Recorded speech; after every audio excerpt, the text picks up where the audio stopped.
I was never a fan of dating apps, but after my last breakup, my friend suggested I try Tinder, saying that it would make my dating life alive and fun again. Flying around and swiping random guys left to right when one of the profiles really caught my eye. It was a single pic, very closely taken, focused on the deep blue eyes of Ethan. "Truth is not always what you see through your eyes," his bio read. Out of sheer curiosity, I swiped right. We matched, and eventually, our conversation led us to meet up, face to face. After some coffee at a place near my apartment, Ethan invited me for dinner at his apartment. As we ate dinner in the flickering candlelight, I couldn't help but admire Ethan's face. His emphasizing sharp jawline made my heart skip a beat. His Tinder profile hadn't captured the intensity in his eyes enough. There was a kind of manic hunger in them that sent a shiver down my spine. Yet, there was an undeniable magnetism about him, a darkness that repelled and attracted me. Our conversation flowed surprisingly well. We bonded over underrated art and banned literature. He spoke of his love for Edgar Allan Poe, reciting verses about love and loss with a chilling intensity. As the night progressed, Ethan suggested we move to his balcony. "How about we get some fresh air? You'll love the view from here." I hesitated at first. The small, cluttered balcony felt oddly claustrophobic, but Ethan's smile, boyish and disarming, made me comfortable. The view from the balcony wasn't bad. The city lights below looked like scattered diamonds, but there was something very odd stuck in the air, making me wrinkle my nose. "Something smells meaty," I commented, noticing a covered grill tucked in the corner.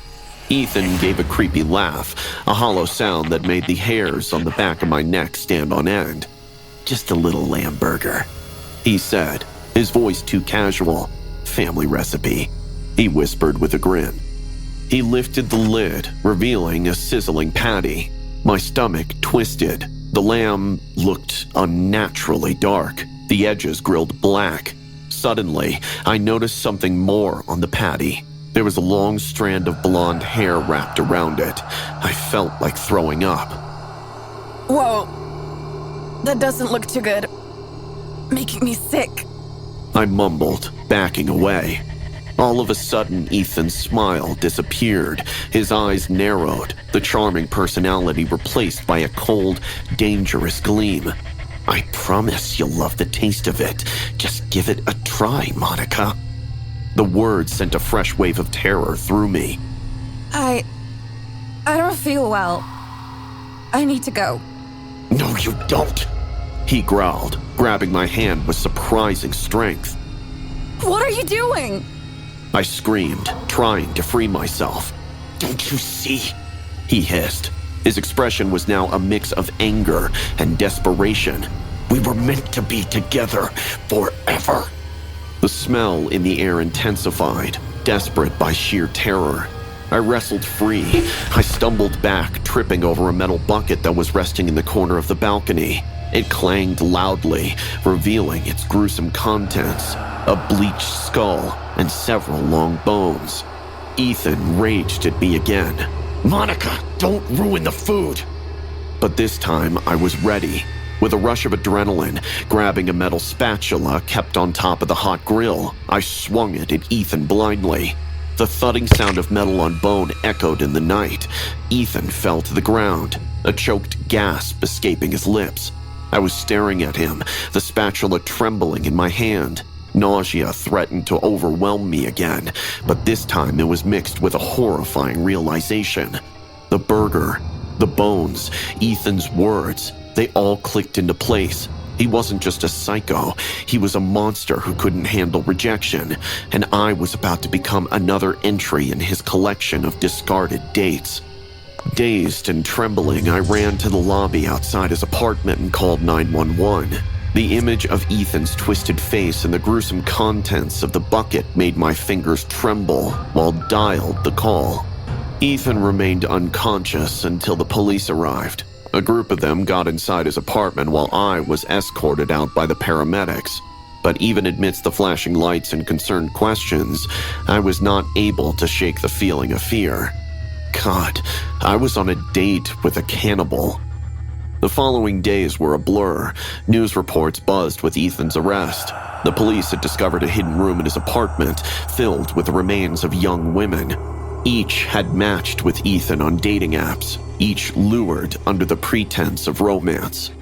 As the only alive key witness, my story is a chilling testament to the monster who hid behind a charming facade. Yet, a part of my mind remained haunted. The lingering smell and those horrific laughs in my nightmares. The echo of Ethan's words, "We were meant to be together forever," served as a constant reminder of the night I danced with death on a balcony bathed in moonlight. My name is Liam, and I was always there for my brother David. He was once a brilliant chef, admired for his culinary prowess, but a series of personal disasters led him down a dark path. His son passed away from an illness, then his wife left him with half of everything. Losing his job was the final straw. He resorted to food for comfort and gained weight fast.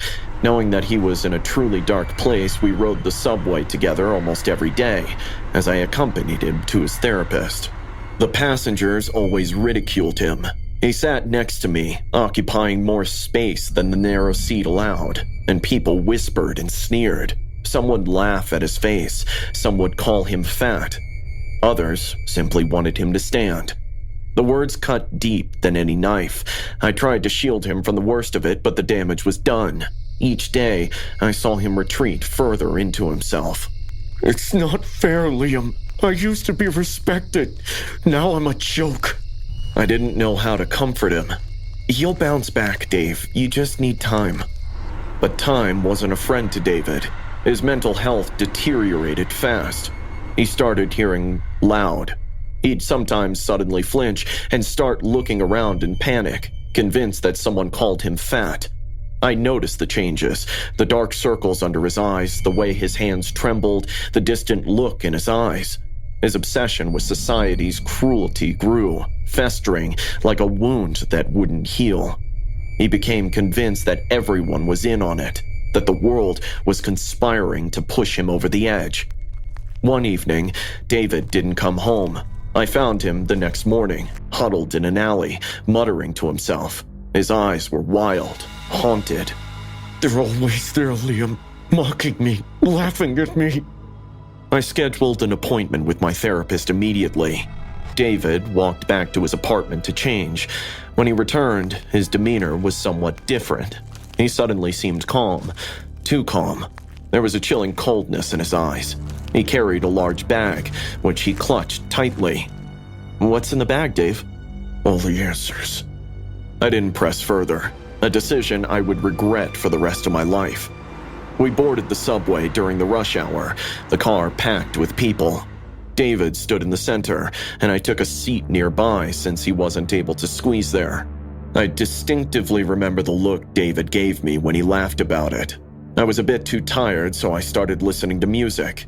But suddenly, he pulled a butcher's knife from his bag, one of his prized tools as a chef. The crowd recoiled in shock. People grew uneasy. David's face twisted into a mask of rage and pain. "I've had enough of you people making me small. I am worth something, not a doormat people can kick on." The first swing was at the man who had sneered at David earlier. Blood sprayed across the subway walls. Panic erupted. People pushed and shoved, trying to escape the confined space. I lunged towards David, but he was in a frenzy, years of pent-up rage fueling his attacks. I felt a searing pain as the knife slashed across my arm, blood soaking my sleeve. I collapsed against a seat, clutching my wound, helpless to stop the carnage. David couldn't see or hear me. He was consumed with rage. He moved through the car and carried on the carnage ahead. The smell of blood and fear was overwhelming. "This is what you wanted, isn't it? To break me? Congratulations, society. You won." He took to a woman crouching close to him and struck her in the face multiple times. Two men jumped in to restrict him, but his big body fought through them easily, and then attacking them with the knife as well before moving to the next car. The authorities arrived at the next stop. They stormed the subway car, guns drawn. David didn't stop until they tackled him to the ground, subduing him with brutal efficiency. By then, the car was a scene from a nightmare. Bodies sprawled, blood pooling on the floor, and screams lingering in the air. David's eyes met mine as they dragged him away. For a moment, the madness cleared, and I saw my brother, the brilliant chef who had been consumed by his demons. He looked at me, tears mingling with the blood on his face. In the aftermath, 7 people were killed in the attack and several injured. The news labeled David a monster, but I knew the truth. He was a man broken by the cruelty of others, driven to madness by the relentless torment of society. I was bone-tired and starving that snowy night. The road was a treacherous white blanket, and visibility was near zero. My hands gripped the steering wheel until my knuckles turned white. Relief finally washed over me when I saw the neon glow of a McDonald's sign in the snowstorm. I pulled into the empty parking lot, parked my car, and trudged through the thick snow. Inside, the fluorescent lights buzzed with an irritating hum. The place was eerily deserted. Only 2 employees worked quietly in the kitchen. I shrugged off the uneasy feeling creeping up my spine and walked to the counter. A young man with greasy hair and a vacant expression took my order, and he barely acknowledged me as he punched in my meal. I found a seat by the window, the snowstorm raging outside. The heat inside made me feel slightly drowsy, but I couldn't shake the feeling that I was being watched. As I waited for my food, my eyes wandered to the corner of the restaurant, where a clown statue stood. It was a typical Ronald McDonald figure, grinning eerily with his oversized shoes and bright red hair. I shivered and looked away. Minutes later, I heard a sinister laugh echo through the empty restaurant. I jerked my head up, but the 2 employees continued working as if nothing had happened. The laugh sounded again, this time closer, more menacing. I rubbed my arms, trying to ward off the chill that had settled over me. The lights flickered, and in the brief darkness, I saw the clown statue in a different position, its head tilted towards me. My heart pounded in my chest. Did you guys hear that? The employees didn't respond. They moved mechanically, almost if they were in a trance. I turned back to the clown, but it was in its original position.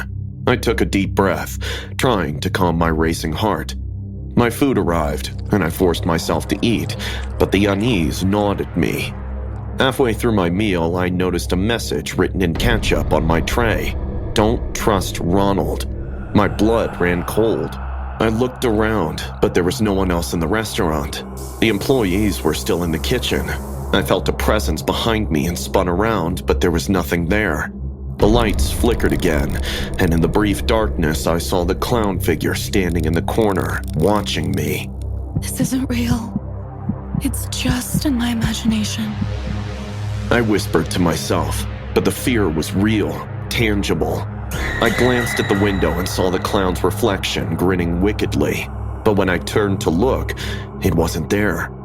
My breathing became shallow. I was panicking. I had to get out of there. I stood up, my legs trembling. The restaurant seemed to close in on me, the air thick and oppressive. I stumbled towards the door, but before I could reach it, the employee stepped into my path. "Are you okay, miss? You look like you've seen a ghost." His eyes were dark, almost predatory. My instincts screamed at me to run, but my feet felt like stone. He smiled, but there was something off-putting about his smile. "If you'd like to accompany me back to the kitchen, I might have some extra chicken burgers for you, on the house." Something about his tone, his expression, sent a jolt of terror through me. I forced myself to speak. I don't know. What's your name? Come on, it'd be a shame to waste good burgers. I was hungry, so reluctantly I agreed. "You're Teresa, right? I remember from the order." Yes. And you are? "Ronald. Sorry, I forgot my tag today." My blood turned to ice. The message in ketchup flashed in my mind. I backed away, shaking my head. His smile faded, replaced by a cold, calculating look. I turned and ran, my heart pounding in my ears. I burst through the door, the cold night air hitting me like a slap, but I didn't stop running until I reached my car. I fumbled with the keys, my hands shaking uncontrollably. I finally managed to unlock the door and threw myself inside, locking it behind me. I drove away as fast as the snow-covered roads would allow, not daring to look back. My mind raced, replaying the events in a nightmarish loop. A week later, the news broke. 2 employees at that McDonald's had been arrested for the murder of 3 women. Their bodies were found preserved in the freezer. One of the employees was named Ronald. The news confirmed my worst fears.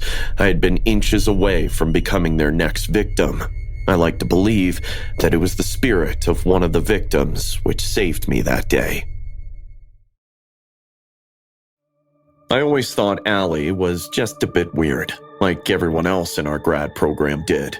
He had those odd tricks. He'd tilt his head and smile for no reason, his eyes darting around as if he saw something we couldn't.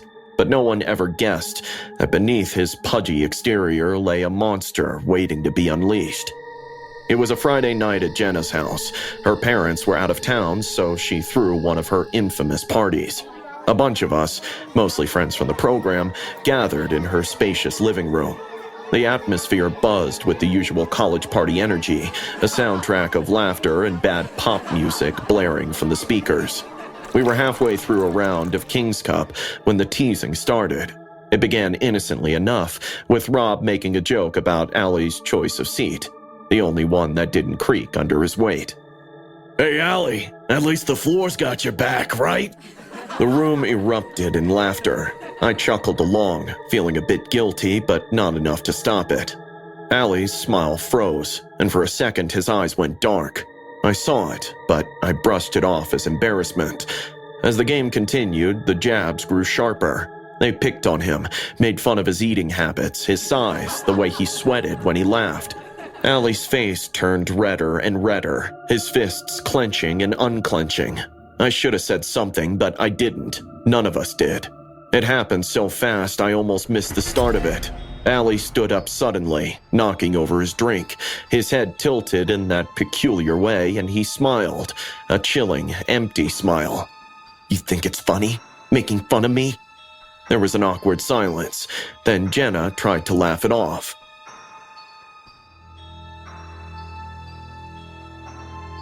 He moved quickly, more quickly than I'd thought possible for someone his size. He grabbed a bottle from the table, smashing it against the edge, creating a jagged weapon. The first scream came from Becky when he slashed Rob across the face, blood spraying across the white carpet, and then chaos erupted. People scrambled to get away, but Allie blocked the door. His bulky frame couldn't be crossed. I saw my friend Greg try to tackle him, but Allie swung the bottle, cutting deep into Greg's arm. Greg fell back, clutching his bleeding limb. My heart pounded as I ducked behind the couch, trying to think. Allie's rampage continued, his heavy breathing mingling with the cries and screams of our friends. He grabbed a lamp, yanking its cord from the socket, and swung it like a club, knocking down anyone in his path. I peeked out and saw Jenna lying motionless, her head bleeding. Becky cowered in a corner, her face pale with terror. Suddenly, Allie went out of his way and approached her. "Allie, stop!" My voice cracked, but it was enough to make him pause.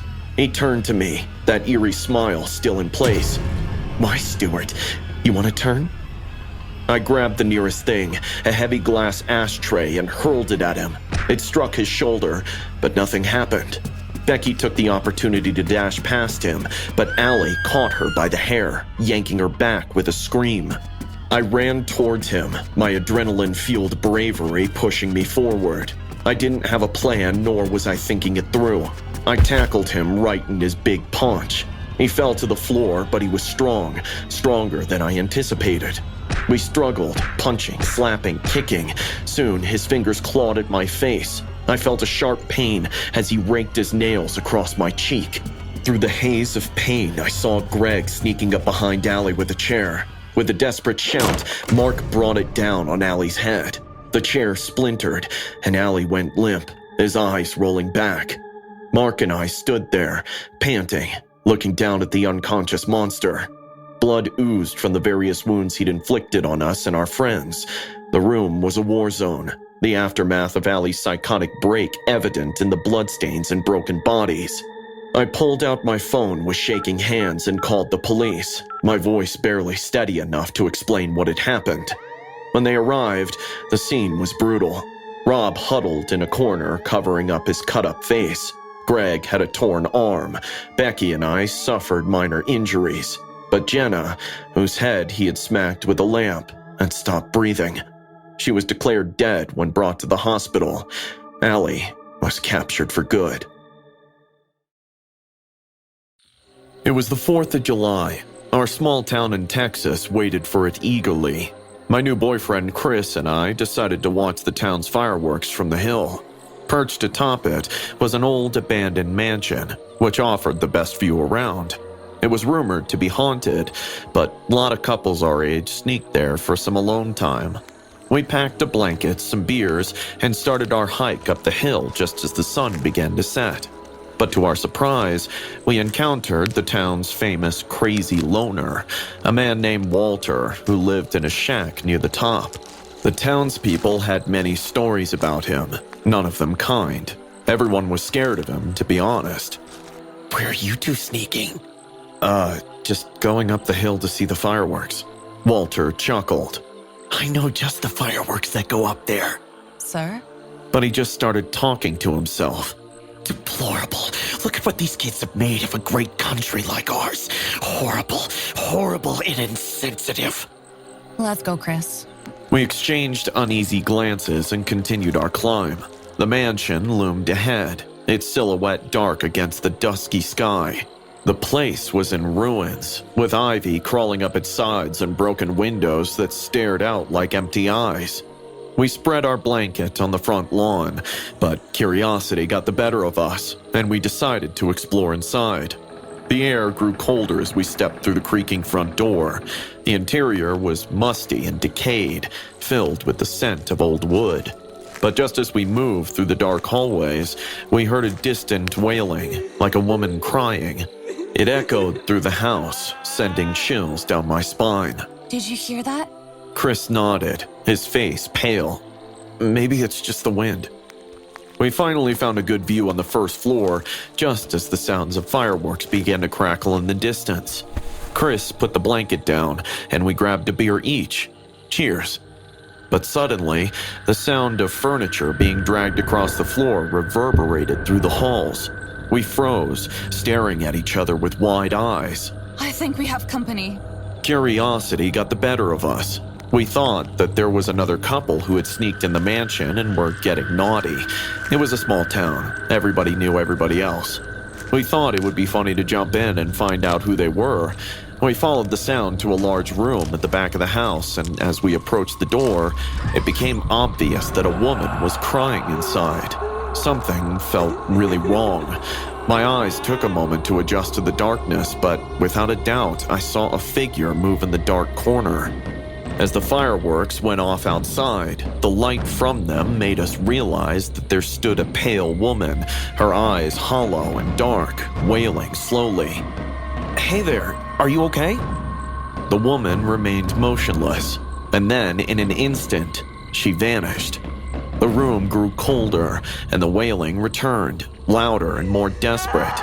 I suddenly felt a sharp pain in my leg, looking down to see deep, bleeding scratches appear out of nowhere. That is when I saw the horror in Chris's eyes. We turned to run, but the door slammed shut. The lights flickered, revealing the woman standing right in front of us now, her face twisted. She reached out, and an invisible force threw Chris across the room, slamming him into the wall. He groaned, struggling to stand. I rushed to his side, my own leg throbbing with pain. The air grew heavy, making it hard to breathe. We could hear maddening whispers all around us. Desperate, we stumbled through the house, trying to find an exit.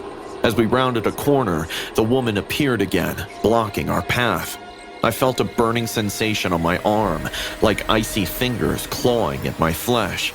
Screaming, I lashed out, my hand passing through her as if she were made of smoke. Please leave us alone! But her wailing intensified. In a last-ditch effort, Chris kicked open the door and we ran as fast as our feet could carry us. As we neared Walter's shack, he stepped out. You saw her, didn't you? Who was she? Margaret. She lived there with her husband and child decades ago. They say she went mad after losing them in a fire. Chris and I exchanged a horrified glance, the reality of our encounter sinking in. We thanked Walter and hurried back to town, eager to leave the hill and its ghosts behind.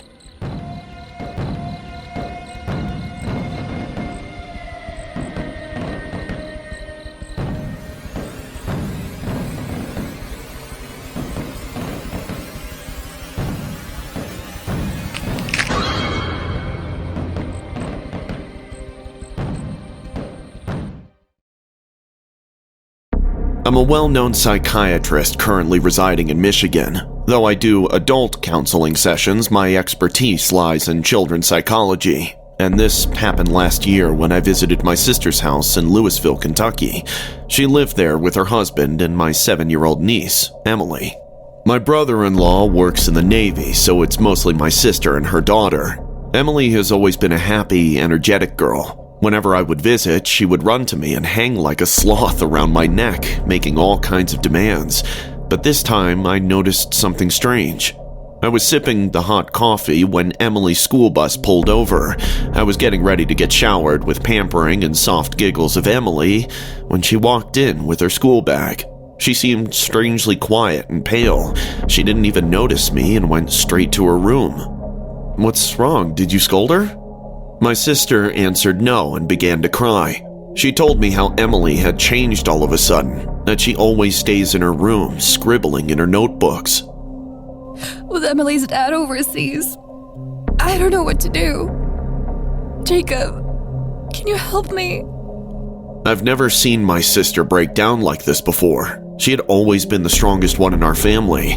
I assured her with a hug that I'll look into the matter myself, that I'll talk to my niece. After dinner, I sat down with Emily in her room. I watched her take the life out of her black crayon to make never-ending circles on white paper. You sure love to draw, Em? She didn't look at me, just kept greasing the crayon more vigorously. I picked up a couple of her drawings to see what she scribbled. Unlike the usual vibrant chaos, this one particular drawing caught my attention. It was of a worn-out old house depicting a single barred window. By looking at the drawing, I got goosebumps. Is this the house next door, Em? Yes. When I asked my sister about this house, she said it had been abandoned for years and no one goes near it. That night, I woke up feeling thirsty and went to the kitchen to grab some water. While navigating to the kitchen, a faint whispering came to my ears. Curiosity tugged at me, so I followed the sound. It was coming from Emily's room. Pushing the door, I found Emily staring out her window and whispering creepily. I couldn't decipher what she was saying, but her small fingers went on making circles on the window glass. Her lips mumbled so fast that it seemed like my niece was possessed. Taking a few steps closer, I placed a comforting hand on Emily's shoulder. In a quick motion, Emily turned around. Her normally bright eyes were vacant white. Her pupils rolled back up into her head. A terrifying smile stretched across her pale face. And then just as abruptly, she fell on the floor. All of a sudden, she just fainted. My sister and I rushed to the nearest emergency room. At the hospital, Emily was burning with fever, her tiny body shivering. In her sleep, she just kept repeatedly saying, I saw him. I saw him. The house. The house. The abandoned house, Emily's drawings, her terrifying state, they all started to form a disturbing picture. Telling my sister to stay by Emily's side, I decided to take a look at the house next door. Something told me my answers would be there.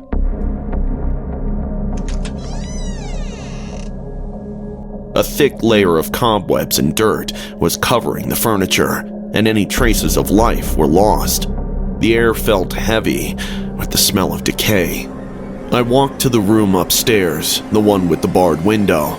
I pushed open the door while dust rained over me from the ceiling. Moonlight shined through the window, illuminating the room just enough for me to see clearly. And that's when my heart stopped. A woman's lifeless pale body was lying on the floor. I couldn't see her face, but her lifeless bony hand stood evidence that she had been dead for quite some days. I almost threw myself up and ran till I lost my breath. Once the cops arrived at the scene, they told us that the woman's name was Janine, and she had been missing for 2 weeks. Her parents said that she had ran away with her boyfriend from a frat party. It unfolded that her boyfriend brought her to this abandoned house in a heavily intoxicated state. The guy must have tried to take advantage of her. When she said no, he silenced her for life. After Emily got a little bit better, the cops questioned her about this house, and my poor niece broke down crying. Emily told the cops that she saw a man hurting a girl from her window a couple of days back. Eventually, the cops traced Janine's boyfriend, and my niece shifted back to her normal, cheerful self in no time. Sometimes it scares me how secretive kids can be, but then again, as adults, we must listen to them. Ugh, my phone was glowing like a haunted disco ball again. 3 a.m., suffering from insomnia. I scrolled past the lame Insta stories and boring tweets until I saw this page, The Midnight Whisperers, some anonymous form of unknown people. Without thinking much, I followed it and got an immediate request to join their community chat group. I was desperate for some late-night weirdos who understood the struggle, so I accepted. I got an immediate text from this username, Midnight_Owl. The profile had a picture of a black rose, so I assumed she was a girl. You know how these days, asking people's genders can be quite a risk. We hit it off with our similar music taste, but soon she started saying stuff that was, like, way too creepy and accurate. She knew my fave coffee order. Seriously, who even remembers the oat milk latte with extra caramel drizzle? I was surprised myself. She even mentioned the chipped nail polish on my pinky finger I kept forgetting to fix. This all freaked me out, but everyone on the forum was chill. Plus, Moonlit Owl was like super insightful with my existential dread, so I overlooked it. Then came the packages. Not creepy stalker stuff at first. A random candle that smelled like Grandma's house. Gross. A beat-up copy of the book I was obsessed with as a kid. I also found a bird feather with a note tied to it. It read, I want to be like Jessica. Thought it was kind of cool at first, like a secret handshake with Moonlit Owl. Maybe I found an internet buddy. Slowly, things got shady. One very random evening, my mobile phone buzzed. To my utter disbelief, it was a pic of me at my usual coffee shop. The caption read, Love watching you, Jessica. Seriously messed up. My stomach twisted like I was on a death-defying roller coaster. 3 days later, another text. This time, she sent me a video. Me, sleeping. It was filmed from outside my window. My heart hammered like hell out of fear and anxiety. I have a stalker. This wasn't some harmless internet friend anymore. Amelia, my ride-or-die roommate, with nerves of steel, saw the fear in my eyes. She tried using her tech genius brain to find info about the mysterious stalker. But Moonlit Owl was a complete digital ghost. No IP address, no traces, nothing. We went full-on defense mode. Burner phone, pepper spray, the whole 9 yards. Even changed all my passwords with 2-factor authentication. Duh. The Midnight Whisperers were out of the picture too. Just shut down by Instagram. Apparently, other users also reported it to the authorities. I finally thought I was done with this, but then something happened. One night, Amelia said, Jesse, how about we take a trip to my uncle's cabin this weekend? I frowned and said, But I was thinking to lay low. Just not in the mood for socializing, you know? Amelia gasped at the idea and said the cabin was in the middle of nowhere. There's apparently no Wi-Fi. The caretaker leaves at dawn, and it has a complete pantry to provide us, so we won't even have to go out to buy food. Oh, great. This is something I really need. We drove to the cabin, and our first night went without any trouble. The next day, we were returning to the cabin from an early hike when we spotted a feather lying on the porch. Seemed like someone left it like a secret message. Seeing that feather, it hit me. Oh my God, Moonlit Owl has found me again. That night, I could barely sleep. Amelia and I locked the doors and windows and sat on the couch clutching a baseball bat. Suddenly, the lights went out. An eerie silence remained for 5 to 7 seconds. Then we heard the porch floorboards creak. We were able to hear the footsteps outside our door. Amelia grabbed her pepper spray. I too was ready to fight whatever breaks in. But the footsteps stopped. And then, out of nowhere, a loud thud hit our door, breaking the lock. Whoever broke it was now standing in our living room. By then, I was sure that I'd been catfished by some creepy online dude, but as we flashed our lights on the intruder, we were left speechless. It wasn't some dude. Moonlit Owl was a disheveled old lady, and she was clutching a huge metal spanner in her hand. Pretty sure she used it to break our doorknob as well. A creepy smile rested on her evil-looking face. Oh, Jessica. Come out, come out. I'm only going to rip your face so I can wear it as a mask. She called out to me. I didn't know what to do, but Amelia jumped in and sprayed the entire bottle of pepper spray on her wrinkly face. She screamed in the burning pain and then bolted into the woods like a startled rabbit. Her screams echoed in the forest, but I was sure she'll be back. I was confident that she was desperate for me for whatever reason. So we called Amelia's uncle and he came for us with the cops. They searched the woods and the property, but found nothing but weird animal tracks and some muddy footsteps. The lady, like a ghost stalker, vanished. 2 years have gone by this incident, but the fear still lingers in me. Maybe Moonlit Owl is still out there, watching, waiting for the perfect moment to strike again. The thoughts send shivers down my spine, a cold reminder that some things are scarier than the shadows in the woods, the secrets that lurk behind a seemingly innocent username, waiting just a click away. Ethan was the kind of guy you didn't notice, which is a damn shame because he was brilliant. He blended into the background, whether at school or at home. Our classmates barely knew he existed, and his parents weren't much better, treating him like a ghost. But I knew Ethan. I was his only friend, the only one who saw the depth of his pain and the sharp edge of his intelligence. That night of the senior ball, everything changed. Ethan had gathered enough courage to ask Sarah to be his date. She was pretty. The two had been to the same classes since ages, and he had a massive crush on her. It was a bold move, out of character, but he was desperate to break free from his isolation. She laughed in his face. The rejection was public, brutal, and devastating. I tried to comfort him, but Ethan had already begun to retreat into a dark place. He was caught staring at her on multiple occasions by teachers. He started muttering to himself one day while in class and didn't realize until the students told him.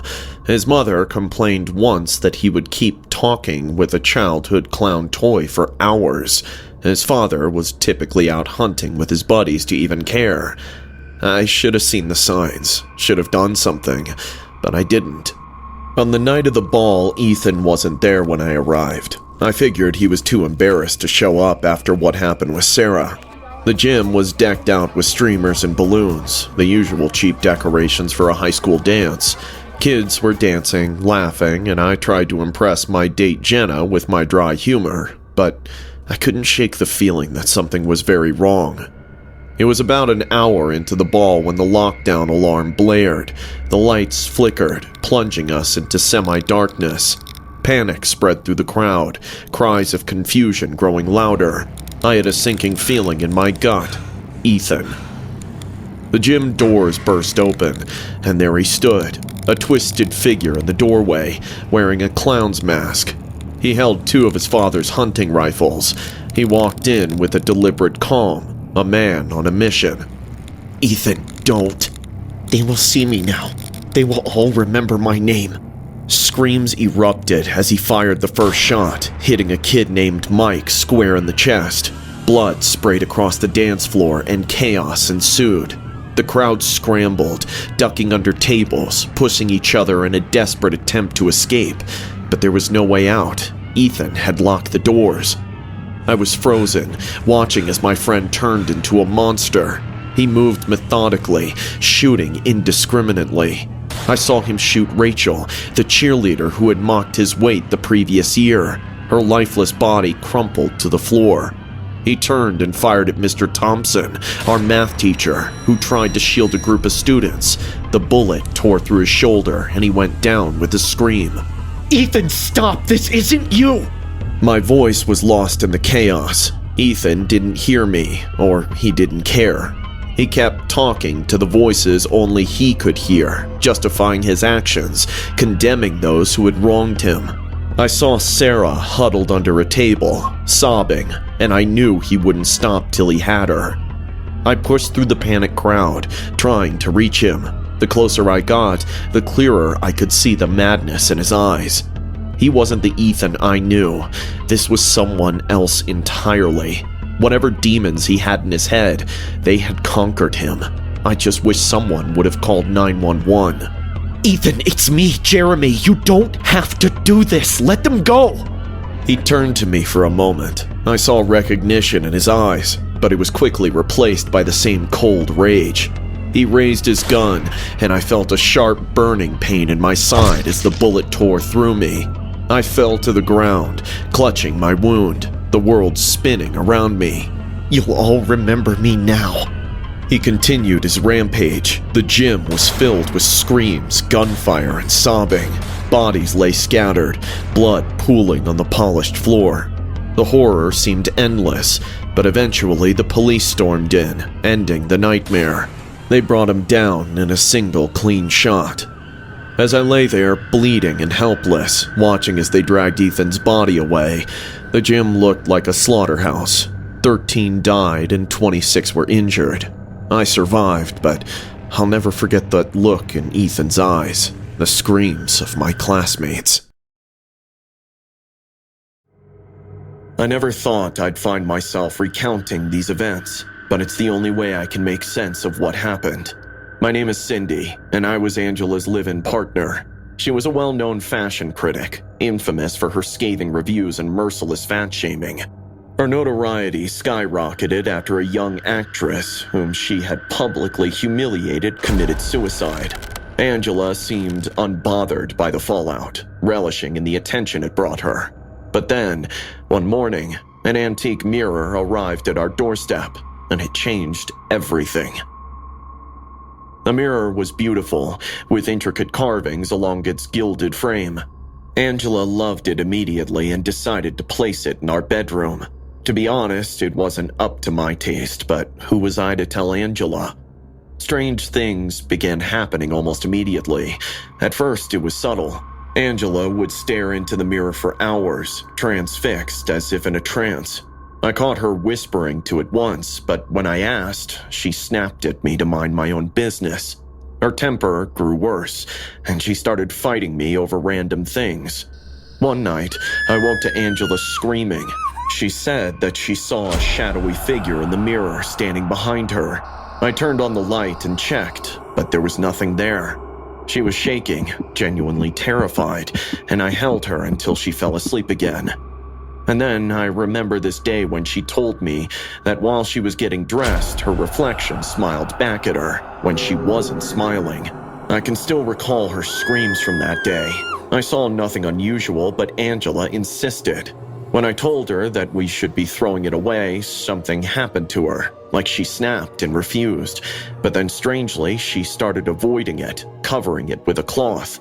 Within a week, she was hearing whispers calling her name. Our relationship also strained under the pressure. I tried to suggest that we at least move it, but she refused. Her mental state deteriorated rapidly. She stopped eating, barely slept, and when she did, her dreams were plagued by horrific visions where she saw the actress who had killed herself. Then, one day, I came back from work to find her huddled in a corner, sobbing uncontrollably. She claimed the mirror showed her reflection mutilated and bloody, with deep gashes running down her face and body. I tried to comfort her, but she was inconsolable, convinced that the mirror was showing her future. All the places it showed mutilated in my body are the parts where I have had procedures done. With that, I saw that her eyes had suddenly become red. She felt something and just ran for the bathroom. She picked up her scrubber and started frantically scrubbing her skin raw. I can feel her. I can feel her touch, her cold, clammy hands all over my body. It's all in your head, Angie. I'm here for you. As she cried her heart out, I felt utterly helpless. I calmed her down eventually and brought her to bed, but sometime around 3 in the night, I found Angela standing in front of the mirror, transfixed again. I heard her whispering, I'm sorry. Please forgive me. over and over. I'm sorry. Please forgive me. I'm sorry. Please forgive me. I'm sorry. Please forgive me. Angela, who are you talking to? Suddenly, she screamed, picked up a heavy candlestick, and shattered the mirror with some heavy blows. Shards flew everywhere. As I got up to run to her, a piece lodged under my foot. Blood was pooling on the floor as both of us were struck by glass. Angela just stood there, staring at the broken pieces, as if she could see something in them. And that is when our room started shaking. All the furniture, the frames, even our bed. I didn't think twice. I grabbed her and ran out of our house. We stayed at a friend's place for the time. None of us could understand what was going on. But on the second day, I got a panicked call from my friend, saying that she had run away. When we reached our house, Angela had locked herself in the bedroom, refusing to come out. We could hear her talking, pleading with someone. We were unable to break the door down, so we called 911. When the authorities broke the door, we found her lying on the floor, the shards of the broken mirror surrounding her in a circle. Her guts were slashed, and her lifeless eyes stared at me. I swear I heard a faint whisper of laughter as the grief overcame me. Angela's death was ruled a suicide, but I know the truth. That mirror was no ordinary antique. It was a conduit for something evil that fed on Angela.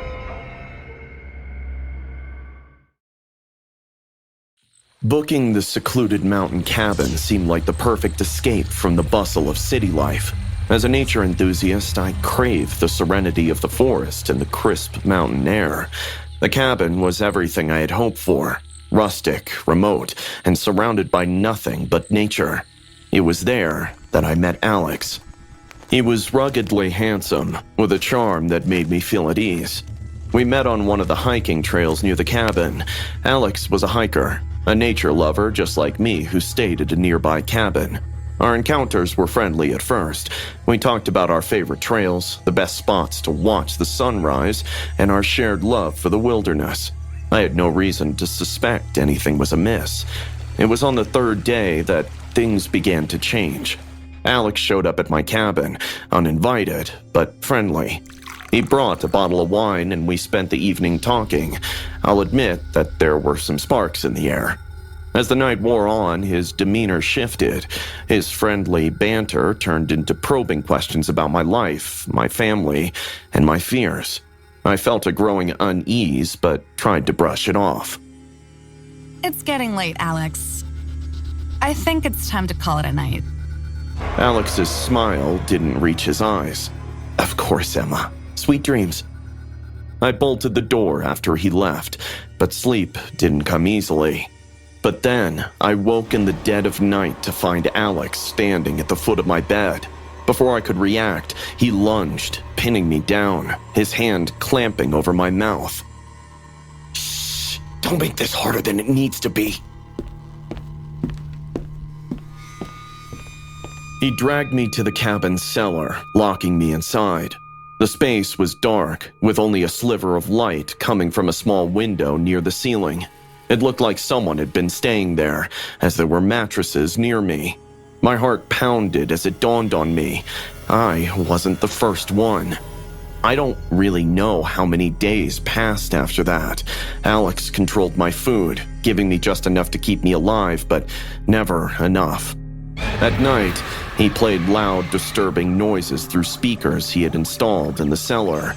As soon as I was about to faint into a sleep, the cacophony of screams, clanging metal, and static woke me up with a jolt. I would cover my ears and rock back and forth, tears streaming down my face as exhaustion set in. It would also leave me in complete darkness for hours on end. The absence of light played tricks on my mind, and soon I was seeing shadows that weren't there. My imagination ran wild with horrors, each one more terrifying than the last. Then, one day, he brought a knife and began carving symbols into the wooden beams of the cellar. The symbols made no sense to me, but the act worked. I got increasingly terrified. Why are you doing this? Alex smiled. Because I can. I love breaking people. You've done this before? He didn't respond. What happened to them? He kept carving. Please don't kill me. I knew I had to escape, but the cellar was secured with a heavy lock. I spent hours studying it, trying to find a weakness. My opportunity finally came when Alex, in a rare moment of complacency, left a carving tool within my reach. It took every ounce of strength and concentration I had left to fashion it into a makeshift lockpick. One night, while the disturbing noises blared, I worked on the lock. It must have been a week since I had slept properly. My hands trembled violently, but I refused to give up. Finally, the lock clicked open, and I felt a surge of hope. I slipped out of the cellar and crept through the cabin. The floorboards creaked, and I held my breath, praying Alex wouldn't hear. He was in the living room, absorbed in some twisted ritual with the symbols he had carved, meditating under candlelight. I slipped out the back door, the cold night air hitting me like a slap to the face. And then I ran through the treacherous forest as branches whipping against my skin. The lack of sleep had made me paranoid. Every sound made me jump, fearing Alex was behind me. My lungs burned and my legs ached, but I pushed on, driven by sheer will to survive. I reached the ranger station just as dawn was breaking. I pounded on the door, screaming for help. The rangers found me half crazed with fear, covered in cuts and bruises, but I was alive. Alex was never found. The cabin was empty by the time the rangers arrived. I gave his sketch as well, but it's been 3 years now, and I still carry the scars of that time. It was 9 years ago when I matched with Olivia on Tinder. She was 36, divorced, and living in a suburban area not far from my apartment. At 28, I was just looking for some fun, to be honest, and Olivia seemed perfect. We clicked instantly, bonding over a shared love for classic rock, horror movies, and a mutual disdain for small-town gossip. There was a spark between us, an electric attraction, so to say. You like the Rolling Stones? No way, they're my favorite band. Yeah. I saw them live back in '99. That was a wild night. We decided to meet at a quiet bar she recommended. I remember the place well. Dimly lit, with old wooden booths and a jukebox that played nothing but 80s hits.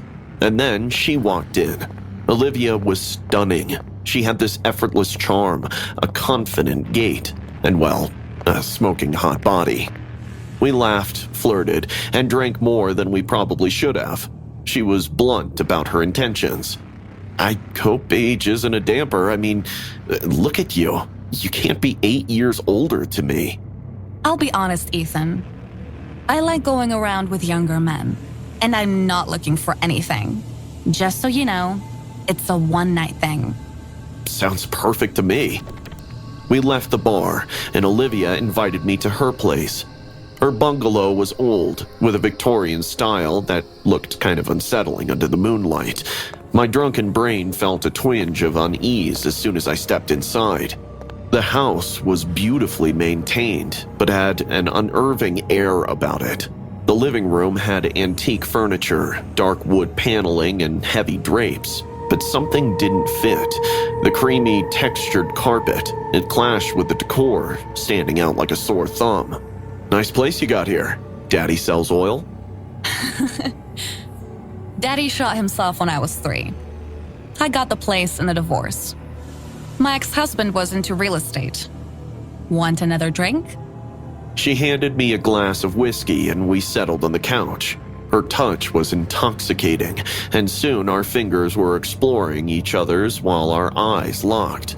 There was something about her brutal honesty, her charm, and her confidence that had me drunk other than the Jack Daniels.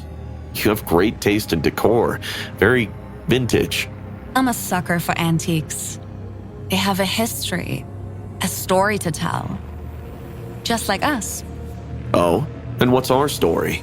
2 strangers meeting by chance and sharing a night of adventure.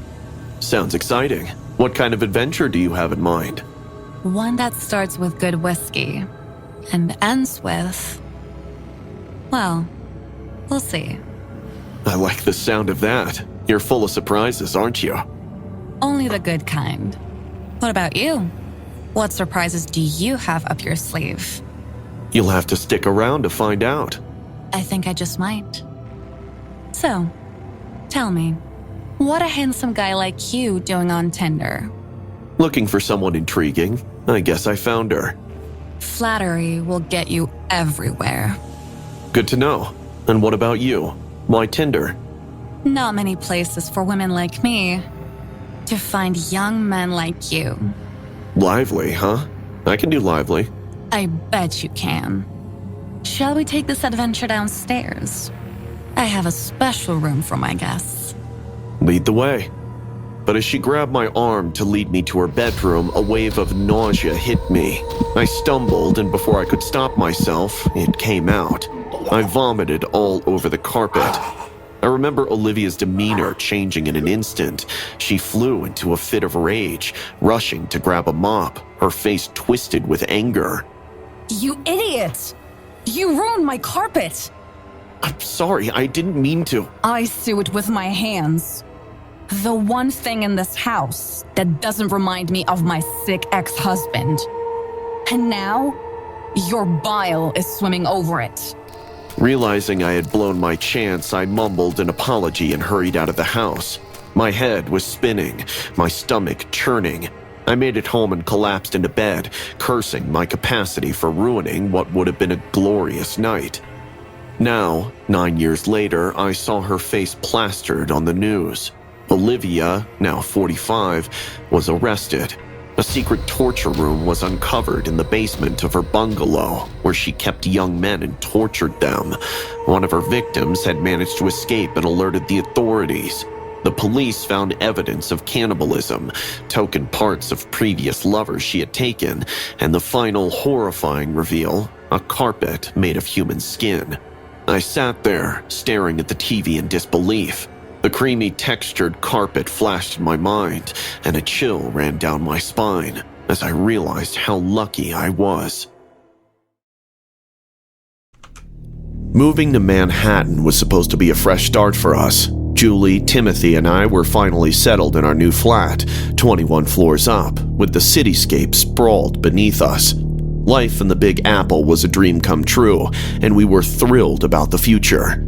Timothy was a shy kid. He didn't talk much, but his mom was stoked that he would become a great artist when he'd grow up. He'd spent hours scribbling in his new drawing book, mountains, waterfalls, giant dragons. Timmy had always been imaginative, but soon his artwork began to tell a different story. It started innocently enough. Timmy would draw scenes from our house, family dinners, game nights, etc., but there was always an additional figure in his sketches. A man with red eyes, a big belly, and a thick, unkempt beard. When we asked him about the strange figure, Timmy would simply say, "It's Angel. He lives under my bed." Julie and I brushed it off as an imaginary friend, a phase he would outgrow.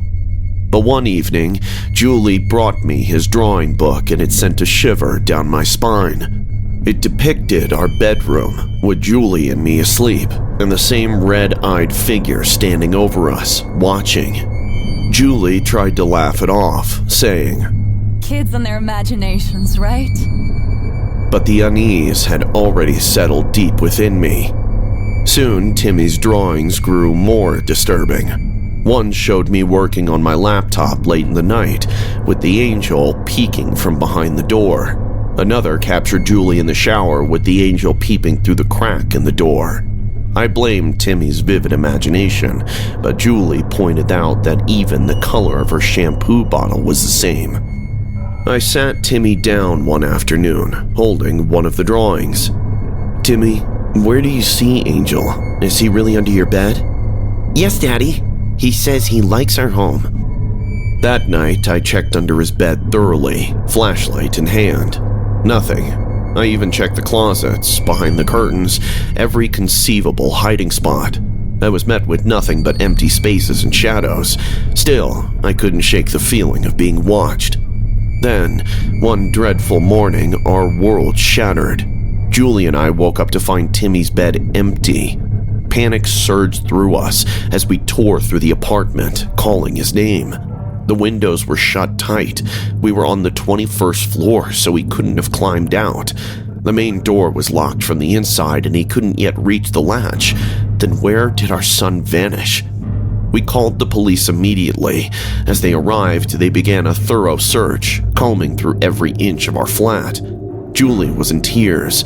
The officer searched, questioned, and hypothesized, but there was no sign of our son.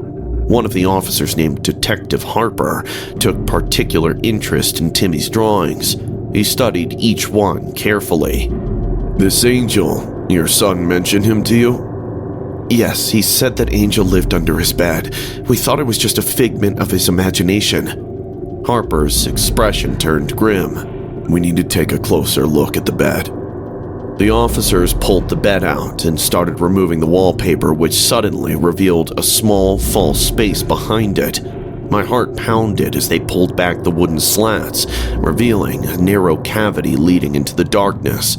Harper's flashlight beam revealed a shocking sight. It was connected to our neighbor's apartment. They burst into the neighbor's flat, a certain Mr. DeSantos, and there, in a cramped, dimly lit room, was Timmy. He was sitting on the floor, nibbling on a slice of cheesecake, looking dazed but unharmed. Beside him, a man who fit Timmy's drawings perfectly. Big belly, unkempt beard, and bloodshot eyes stared blankly at us. "DeSantos, you're under arrest!" DeSantos didn't resist. He just smiled, a sickening, knowing smile that made my skin crawl. As the officers led him away, I gathered Timmy in my arms, trembling with relief and horror. Later, we learned the full story. DeSantos had been sneaking into our apartment at night through the hidden passage. He had befriended Timmy, feeding him cheesecakes and earning him trust. He got a kick out of watching us to fulfill some sadistic, voyeuristic tendencies. I filled me with rage to imagine that he was secretly watching my wife bathing. God knows what all he had seen, completely shattering any privacy that we thought we had. Police informed us that he had already had a previous arrest 4 years ago and had recovered multiple recordings of him filming the tenants who used to occupy our house. It was assumed at the time that the man had broken into the flat, but no one had any clue that he had a secret space to enter our flat. We also learned his first name, Angel. I've always had a fascination with the paranormal. Ghost stories, haunted houses, the supernatural, they all intrigued me. When I stumbled upon an online forum discussing haunted places in my town, I was hooked. One user, Outrageous Avatars, posted a chilling tale about the infamous house on Sunset Street. Its history was horrific. A family brutally murdered in the 1920s by the father, who then hanged himself in the attic. Over the decades, there had been countless reports of eerie happenings, but none as vivid as those described by Outrageous Avatars. He had posted 6 months ago that he had sneaked into the house. As he walked through the decaying rooms, he encountered a floating yellow balloon that seemed to follow him, but would stop as soon as he looked at it. He also mentioned a sudden metallic taste running in his mouth, feeling ticklish at the first floor bedroom, and many other things. But the one that stood out the most was him coming face to face with a ghostly specter, a gaunt woman with hollow eyes, her mouth twisted into a scream. He had a camera which was recording everything, but in his panic, he dropped his camera in the hall and fled the house. His post ended with a cryptic message: the dead live there, between life and death. I couldn't resist. I messaged him, partly skeptical, partly fascinated. Did you really see all that? That and much more.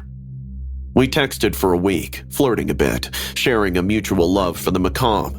Then one day, he invited me to explore the haunted house with him, and I agreed. When I arrived at Sunset Street, dusk had settled. I waited outside for him, but I guess he was running late. My phone wasn't in network there, so I couldn't even text him. After some time passed, I noticed movement inside the house. He must be waiting inside already. I pushed open the creaky door, the stale air greeting me with a shiver. The house was a relic of its gruesome past, peeling wallpaper, broken furniture, an aura of desolation. I called out his name, but only silence answered. As I moved through the hallway, I felt a cold draft and noticed my shadow on the wall casted by the bright moonlight outside. It mimicked my movements, but with a delayed reaction, as if it had a mind of its own. I froze, my heart pounding. This is insane. I forced myself to continue. In the dining room, the temperature dropped sharply. My breath fogged in front of me and a metallic taste overwhelmed my mouth. Suddenly, I saw it. A yellow balloon floating towards me, eerily silent. My pulse quickened as it hovered, following my every step. Yet, when I looked at it, it stopped. I turned a corner and entered what must have been the children's room. Old toys were scattered across the floor, and I heard a faint giggle and then the sound of a ball bouncing. I spun around, but there was nothing.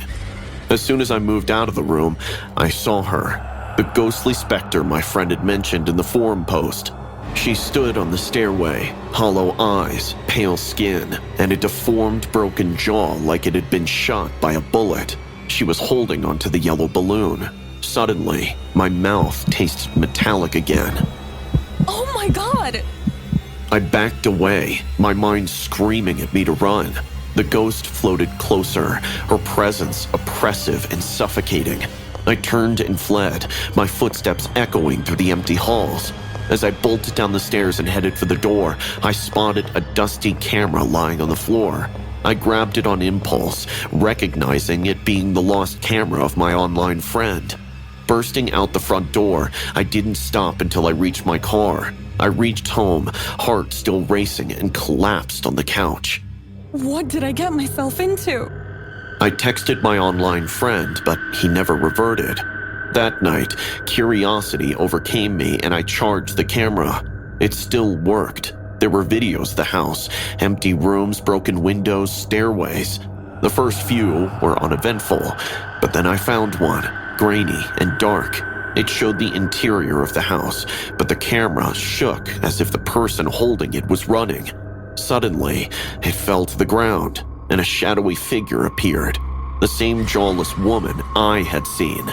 The video ended abruptly with a blood-curdling scream of a boy. At exactly that moment, my phone buzzed. There was a message from Outrageous Avatars. I found my liberation. Thank you. Chills ran down my spine as I realized that I had been talking to a dead boy this whole time. When I matched with David on Tinder, I couldn't believe that he'd swiped right on me. He was 27, an Australian globetrotter with an infectious smile and tousled blonde hair. His tan was just perfect. It had to be because he surfed.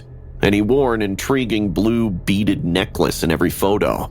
We started flirting over texts almost immediately. So, what does a gorgeous girl like you do for fun on a gorgeous Boston evening like today? Besides swiping on Tinder, mostly exploring the city and avoiding bad dates. Oh, you deserve a good one. Drinks tomorrow night? Smooth. Wow. You don't waste time, do you? Why waste it? It's the most precious thing in the world. Well, except for that smile of yours. He was good. We exchanged numbers and decided to meet at a pub downtown. The night came and I was nervous but excited. I arrived early, found a table and waited, and then waited some more. Rejected 2 advances from strangers for him and let a martini sit, hoping that my surfer boy would surface. But he didn't. An hour passed and still no David. It was then that it dawned on me. He had stood me up. I rushed back to my place. Even my calls weren't getting placed. Frustrated, I texted him. Hey, where are you? I was waiting for you for over an hour. I was there at the pub. Didn't see you. See this. Men and their lies. For real. Stop disappointing me further. You need proof? Here you go. He sent a photo of the pub. It was from the same night, judging by the people and the lighting. Where were you? Near the jukebox. Where were you? Near the jukebox. How could we have not seen each other? God knows. I was confused. Something didn't feel right to me. I'm not sure that making up would be a good idea. His responses caught me off guard. What harm could a coffee do? So reluctantly, I agreed. But stupid me, the same thing happened again. I sat there in the cafe, feeling more and more foolish as time passed. Eventually, I had to get up and leave. I couldn't believe that the guy had made a fool of me, not once, but twice. When I texted him angrily, he simply replied with another photo, this time of the cafe from that evening. This is ridiculous. Are you messing with me? No, I swear I was there. Maybe we just keep missing each other. I tried to call you from the cafe. There was no ring. I have some troubles with my American SIM card. Need Wi-Fi to make calls. That was it. I wasn't going to be fooled twice. I blocked his number, chalking it up to a bizarre catfishing experience. Months passed and I forgot about David. But then one night, while out at a club with friends, I saw him. The same tousled hair, the same blue beaded necklace. He stood in the distance, almost like a shadow, but I could feel his eyes upon me. My heart raced as I approached him, but he vanished into the crowd. Back home, I couldn't shake the feeling that something was wrong. Curiosity and a lingering sense of unease led me to unblock David's number. I called him, but again, there was no ring. Surprisingly, a few minutes later, my phone buzzed with a message. It was a photo of the nightclub from that very night. What the hell is going on? Just wanted to see you again. I owed you some answers. Anger surged through me, but before I could respond, another message came through. This one was a newspaper clipping with David's picture. The headline read, Australian surfer, 4th victim of the Boston Barbie, matched on Tinder the night before his poisoning. My blood ran cold. I stared at the clipping, which proclaimed that David was dead. He had been dead for months, murdered by a serial killer. My hands trembled as I typed a reply. This isn't funny. How are you sending these? Thank you for liberating me. My phone buzzed again. This time, it was a photo of me, taken from behind. I was sitting on my couch, staring at my phone in horror. Every hair on my body stood on end. I gathered the courage to turn around, expecting to see someone standing there. But there was no one. Instead, on the floor, where no one had been a moment before, lay David's blue beaded necklace. I didn't see it coming. No one did. One moment we were cheering for our kids on the field, and the next, we were plunged into a nightmare. I was on the sidelines, my second year as the coach of the Sherwood Covent soccer team. The sun was high and the heat was making the day drag. Parents chatted, laughed, and shouted encouragement. It was just another Saturday at the soccer field.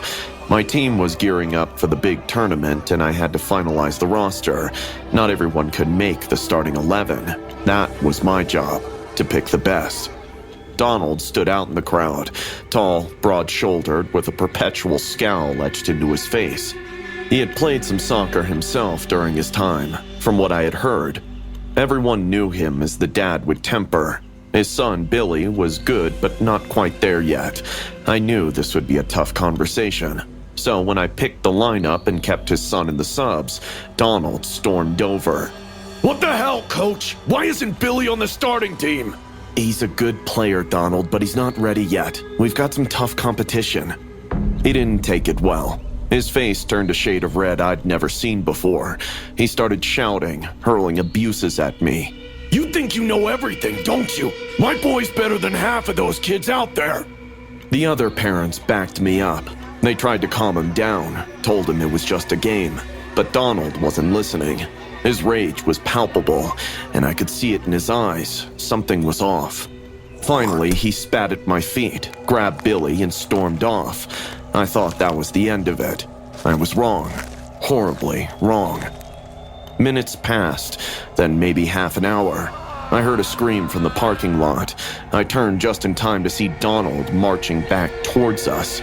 But this time, he wasn't empty-handed. He was carrying a semi-automatic rifle, eyes wild, face contorted with fury. This is for my son. You think you can humiliate him? Humiliate me? Panic erupted. Parents scattered. Kids screamed. I froze. He opened fire and the world exploded around me. I felt a searing pain in my leg and crumpled to the ground. Blood soaked through my pants and I could barely think through the agony. I crawled towards the nearest cover, dragging my useless leg behind me. Around me, the scene was chaos. People running, bodies falling, screams of terror. Donald kept firing everywhere. I reached a concession stand and huddled behind it, gasping for breath. My vision blurred, but I had to keep my head. I had to survive. I peered around the corner, trying to get a sense of where he was. He was close. Too close. They snatched my dream, not my son! His voice was a mix of rage and madness.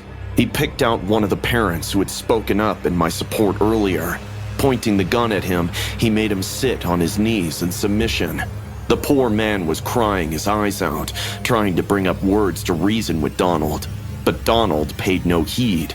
He pulled the trigger, and a single bullet went through the man's head, his body swaying slightly and crumbling to the ground. He spotted me and started towards me. I could hear the crunch of his boots on the gravel, the heavy breaths of a man on a mission. Donald, stop. This isn't gonna solve anything. Think about Billy. I was desperate, trying to reach any part of him that was still sane, but he wasn't hearing me. He raised the rifle. I closed my eyes, bracing for the end. A gunshot rang out, but it wasn't from Donald. A police officer had arrived, aiming his weapon at Donald. The bullet hit Donald in the shoulder, spinning him around. He dropped his rifle, falling to his knees. You ruined everything. He collapsed, the fight draining out of him. The police swarmed in, disarming him and securing the area. I lay there, pain throbbing through my body, relief washing over me. Paramedics rushed over, tending to the wounded. I was loaded onto a stretcher, the world spinning around me, faces blurred and voices muffled. The last thing I saw before passing out was Billy, standing alone in the chaos, tears streaming down his face. The horror of that day was etched into my soul. I had faced death and emerged alive, but I knew that I would be scarred for life. The 4th of July had always been a big deal for Derek. Every year, he orchestrated the most elaborate fireworks show, mesmerizing the college crowd with his flair for the dramatic. He was good at it. It was his thing. Something that he could show off and girls would finally look at him for like a day. This year was supposed to be the grandest display yet, but the morning brought a crushing blow. Permission denied. Derek stormed into Dean Michael's office and dragged me along since I was his roomie. No, Derek, we aren't risking it this year. The dean's word was final, leaving no room for negotiation. Derek's face twisted in humiliation and anger. Now, having known Derek for some time, I knew he had terrible anger issues. He had been in depression much of his life and had an abusive childhood. He was called Derek the Dread. I couldn't point what, but something was definitely off about him. The humiliation was palpable that day, as Dean Michaels didn't just say no, but mocked Derek's obsession. You'll regret this. Dean laughed him out, vowing vengeance. Derek retreated to our dorm room, seething with rage. I followed him, trying to calm him down, but his mind was already racing with ideas. They don't want fireworks? I'll give them some. His eyes gleamed maniacally. It scared me. Over the next few hours, Derek meticulously gathered his arsenal. He had always been resourceful, but this time his resourcefulness took a dark turn. Firecrackers, rockets, and Roman candles. Derek had it all. He crafted makeshift bombs, combining the fireworks with gasoline and other flammable materials. It was terrifying to watch. Adam, help me. We need to set these up around the campus. I refused. He stared at me like a hawk before carrying the fireworks out himself. To be honest, I didn't really think that he'd do something, but apparently he moved stealthily, planting the devices in strategic locations: the courtyard, the library, the dorms. By evening, the campus was buzzing with excitement for the Independence Day festivities. There was a dance planned. Little did they know, Derek's dark plan was about to unfold. Walk with me. Let's celebrate, he had said, before picking me from our room and pulling me outside. The first explosion rocked the courtyard, sending students scattering in panic. Derek stood in the chaos with a twisted smile on his face. Derek, stop. Dude, this is insane. But he was beyond reason. He pulled out a Roman candle, aiming it at a group of students trying to flee. The colorful flame shot towards them, catching their clothes on fire. Their screams soon filled the air as the smell of burning skin eclipsed the festivities. Beautiful, isn't it? I tried to run, but Derek grabbed me, dragging me along as he wreaked havoc. In the library, he threw firecrackers into the stacks, igniting a blaze that quickly spread. The acrid smell of burning paper filled the air, mingling with the terrified cries of students who ran out for their lives. We burst into the dining hall next. Derek's eyes locked onto a fire extinguisher. With a sickening glee, he ripped it from the wall and smashed it over a student's head. Blood splattered, and the student crumpled to the ground while Derek laughed out loud. Derek, you're insane! But this time I knew that Derek was gone. He caught a fleeing student in his strong arms, lit another firecracker, and shoved it into his open mouth. The explosion was gruesome, the sight horrifying beyond words. I vomited immediately as the jawless student meandered before falling on the ground. That is when I ran away from my life. The campus was in chaos. Sirens wailed in the distance, but it felt like an eternity before the authorities arrived. Derek's final act of terror was the dormitories. He doused the entrance with gasoline, lighting it with a sparkler. The flames roared to life, trapping everyone inside. The authorities chased Derek, who ran to the lawn and lit up all of his remaining firecrackers that he had placed there, and as the rockets took to the skies, the officers shot him dead. But the damage was done. The college was engulfed in flames, the destruction unimaginable. Only 43 suffered minor to severe burns, and 7 lost their lives. We couldn't believe all that had transpired. Derek had been my friend, my roommate. I had seen the warning signs, but never imagined it would come to this. Derek's rampage had left an indelible mark on everyone.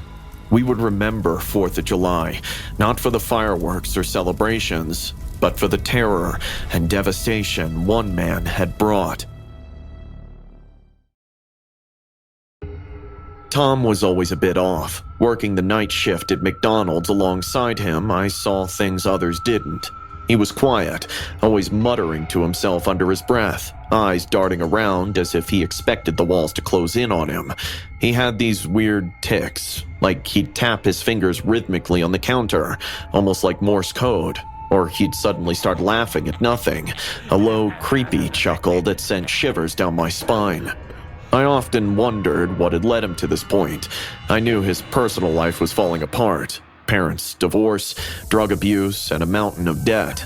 They lived in a constant state of stress, barely holding it together. Still, I didn't expect things to unravel the way they did. That night, it started like any other. Tom was taking care of the drive-thru counter. It was around 10 when a car pulled up, music blaring, drunk passengers inside. "Welcome to McDonald's, how can I take your order?"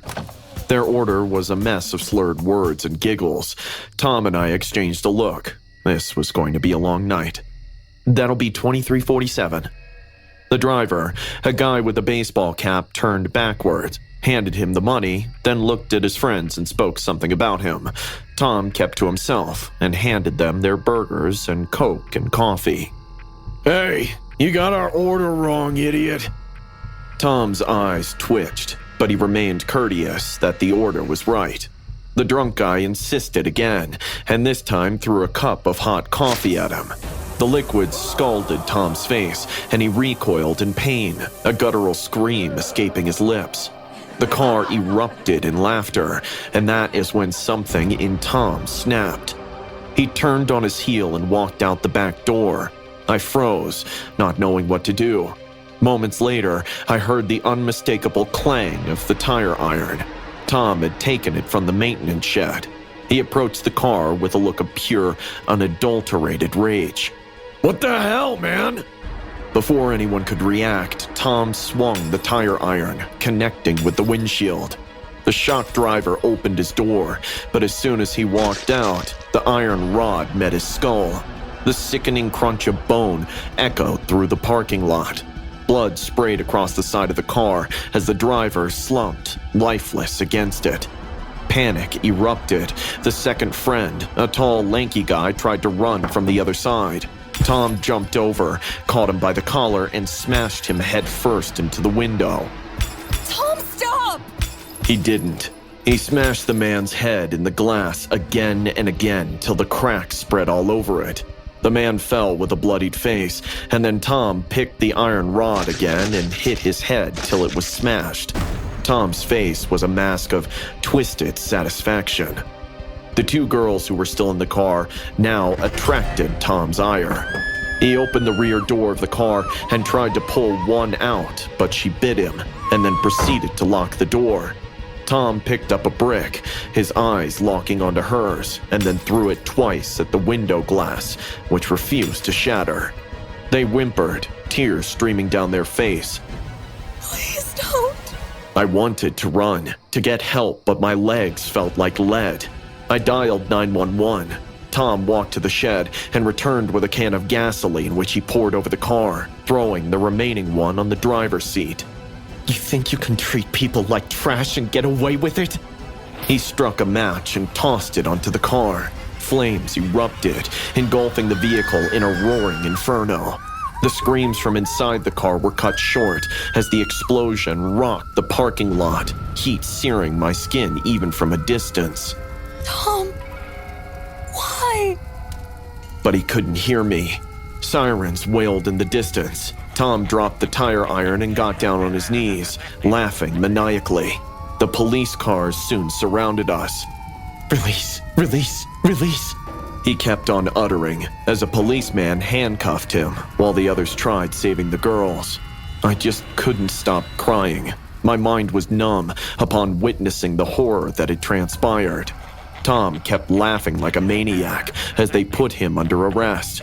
The parking lot was a scene from a nightmare, bodies, blood, and the smoldering remains of the car. I'll never forget the look in Tom's eyes, the cold, calculated fury that had driven him to madness. It wasn't just the coffee or the insults. No one truly knows what one goes through one's mind. We were a normal, happy family. My wife Linda and I, along with our daughter Anna, lived in a quaint 2-story house in the suburbs. Everything seemed perfect on the surface level, until the day Anna's teacher, Mrs. White, assigned a harmless project that changed our lives forever. Anna had always loved drawing, and her colorful creations adorned our refrigerator door like medals. One day, when Mrs. White gave the assignment to her students, the topic, our happy family, I expected nothing out of the ordinary. But when Anna turned in her project, Mrs. White called us in for a meeting urgently. Mr. and Mrs. Thompson, I wanted to discuss Anna's recent drawings. I glanced at the paper she handed us. It was a typical family portrait, but with an unsettling addition. There, in the background, was a hooded figure, barely visible but undeniably present. Who is that supposed to be? Anna calls it the visitor. She says it comes at night. We exchanged uneasy glances but shrugged it off as a product of an active imagination. Anna was only 7 after all. I didn't believe in spirits, but I started to keep a track of her drawings. Over the next few days, they became more disturbing. The hooded figure started appearing in almost every image, inching closer to our family. Sometimes it loomed behind us at dinner, other times it stood at the foot of Anna's bed. Each new drawing tightened the knot of fear in my stomach. Concerned, we talked to Anna. "Sweetie, who is this visitor you keep drawing?" He comes at night, Daddy. He says he likes to watch us. Her innocent tone sent chills down my spine. I tried to dismiss it, but Linda couldn't shake the feeling that something was wrong. One night, we heard noises coming from Anna's room. We found her sleepwalking in her room while she sang a rhyme, clutching the fresh drawing in her hands. It showed the visitor standing right next to her bed. As I looked at the place, suddenly the lights in the room started flickering. That was the last straw. Linda pulled her out, and the very next day I installed cameras in her room, hoping to catch any signs of what was disturbing our daughter. The next afternoon, Linda showed me the drawing. The visitor was wearing a ring with a big red ruby in it. Coincidentally, Linda's ruby ring had been missing for a few days. For 2 nights, we saw nothing unusual. Then, as we reviewed the footage on the third one, our blood ran cold. The camera became grainy. We suddenly saw Anna's bed cover slowly lift and settle back down as if someone was tucking her in. Then the room seemed to have grown cold because we could see Anna's breath in the air like a mist. It was impossible because we were in summers. Then, finally, the cloaked figure appeared, standing by Anna's bed. It was translucent, almost invisible, but it kept oscillating front and back while standing in its place, as if watching her. And then, it suddenly looked towards the camera before instantly vanishing. Linda used to visit our community church on Sundays, so she showed the footage to the pastor, desperate for any help. What he told us was chilling. The man who lived there before us, Harold Grayson, was a mentally disturbed man who believed that he was the key to a battle between the angels and demons. He was infamously spotted in a gray hooded robe buying odd items from local community stores, which he used for some rituals. One day, he was caught loading lots of cans of gasoline behind his truck. When the police inquired, he said that he had to burn the church down because the devil lurks there. Police broke into his house and found that he was performing rituals and storing dead animals in his refrigerator, which he planned to burn with the church to cleanse the place of spirits. He was arrested and later put in a mental institution, and no one had seen him since. Linda and I packed our bags and decided to move away immediately. We decided to stay with relatives until we could sell the house. Before leaving, I saw that Anna kept looking back towards her bedroom, so I asked her what it was. "Anna, do you still see him?" Anna nodded, her eyes teary. He says he has returned your belongings. I rushed my family out towards the car without stopping to look back at the house. Strangely, as soon as I put my hand in my pant pocket to pull out the car keys, I found Linda's ruby ring there. My eyes were wide in shock. I looked back towards the house. The light in Anna's room suddenly lit up for a few seconds before turning off again. We never returned to that place. A colleague from work sent me the link to a new fitness tracker app, and I thought it was perfect timing. At 29, I had an on and off again relationship with workouts, but I was looking for ways to optimize my routine. The app promised personalized workout plans and progress tracking, which sounded revolutionary. Why not give it a try? I downloaded it and began using it immediately. The app was impressive. It sent me reminders, offered tips, and even adjusted my workout plans based on my performance. Everything felt tailor-made for me. Weeks went by and I was thrilled with my progress, but soon things started feeling off. The app seemed to know more about me than it should. It started with small things. The app reminded me to hydrate right after I had finished a glass of water. I laughed it off as coincidences. Then, one evening, it sent a notification. Enjoying the new yoga pose? Here are 5 more ways that'll make you bend your back. I had just started trying a new pose in my living room, alone. But the strange part was that the app never recommended it. I had seen it on TV. So then, how did it know? On another occasion, it suggested I wear my blue leggings from my runs since I hadn't worn those leggings in a week. Outrageous. And then one night, as I was watching a movie, a message popped up. Snacking for a horror movie night? Try Fox Nuts. That had rattled me enough, but the creepiest moment was when I got a notification one night. A perfect night for some Stephen King. Don't forget to hydrate when your throat dries. I hadn't even bought it online nor searched for it. It was a purchase on a whim at a bookstore. Then how did the app know? I tried to ignore the unsettling feeling creeping over me, blaming it up to technology being eerily advanced. But my paranoia grew. I began feeling watched, always looking over my shoulder. Then, one morning, it suggested a new route for my run. I decided to follow it, curious to see where it led. The path took me to a secluded area, far from my usual route. Suddenly, I realized that a man in a white t-shirt and a blue cap had been following me. Panic surged through me, and I sprinted back home, deleting the app as soon as I stepped through the door. But the feeling of being watched didn't go away. Desperate, I contacted my cousin Dave, who was a cybersecurity expert. I needed to know what was going on. His face turned pale as he stared at his screen. Selena, there's a hidden file in the app's code. It's spyware. He traced the code back to an IP address. My blood ran cold when he revealed the owner.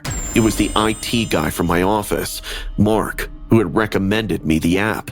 He had always been quiet, almost invisible, but clearly he'd been watching me. He's been monitoring your every move for months, using the app's features to manipulate your routine. He had access to your camera, microphone, everything. My stomach churned as Dave showed me other disturbing logs. We called the police immediately, who used the proofs to get a warrant and went to arrest Mark. What they found in his drives scared me to the bones. Mark had been listening to my conversations, cloning my voice to create an AI avatar of myself, which he kept as his personal girlfriend. He was watching me through the phone's camera.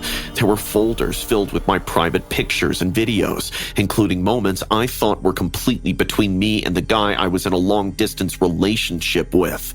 He even kept notes on my daily activities, my likes and dislikes, even my sleep and menstrual patterns, using all the data to model his AI girlfriend.